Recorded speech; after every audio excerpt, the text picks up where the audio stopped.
Rhydaman, Sir Gaerfyrddin, tre enwog ar lawer ystyr, enwog am ei chore a'i ffyllau glo caled. Tre enwog am ei phobl hefyd, Watkin Wyn y Bardd ag Amanwy, Donald Tarr a Cyril Davies y chwaraewyr rygbi rhyngwladol. Ac yn awr i Rhydaman, Pencampwraig newydd sbon, Frances Ann Jones. Nid gyda'i thraed naeth hafod y daeth hi'n enwog, ond gyda'i dwylo.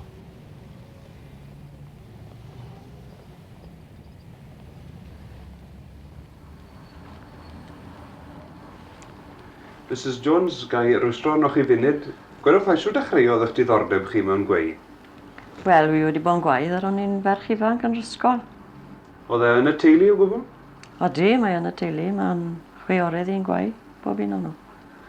Nawr i chi, mewn dyddiau pwysig, dyddiau hyn wrth gwrs wedi cael eich dewis i fynd i Plymouth i... Ydw.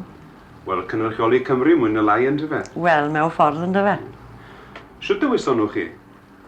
Wel, oedd gystadleuaeth gyda ni yn Rhydaman yma, yn yr pensioners hall. Yr un oedd yn neud y fwyaf fanna, oedd yr enillydd yn dyfe. O'ch chi'n gweithio yn erbyn y cloc wedyn, o'ch chi? On. Byddwch chi'n goffo wneud yr un peth yn... Yr un peth yn Plymouth, ie. Beth o'n nhw'n gofyn i chi wneud wedyn yn hollol? 4-inch squares. A chi'n cael 4 awr i wai. 2 awr yn y bore, brec o awr wedyn ni, a 2 awr yn prynawn. Waith caled te, siwr. Odi, mae yn. Oeddech chi'n blino o gwbl, Mrs Jones? Na, byddai byth yn blino wrth gwaith. Ac o ble chi'n meddwl bydd pobl yn dod i gystadlu eich erbyn chi ddisarwn?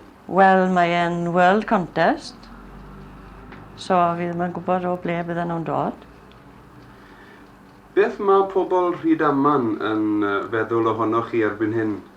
Wel, maen nhw gyd yn ynghyfar chi. A dymuno dda i fi o Byndysadwn.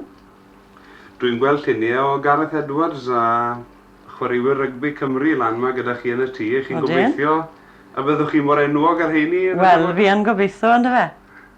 Sut ych chi'n mynd i Plymouth, Mrs Jones? Gyda'r trein o Abertawe. A faint o gloch mae'r gystadleuaeth yn dechrau disarwn? 1 awr 11 y bore, sboi 1 awr 1, a 1 awr 2 na sboi 1 awr 4. Wel, fe fydd Cymru a gwylwyr heddiw i gyd yn edrych â diddordeb ar eich hint chi ddydd Sadwrn, Mrs Jones, felly bwriwch ymlaen ac ymarfer.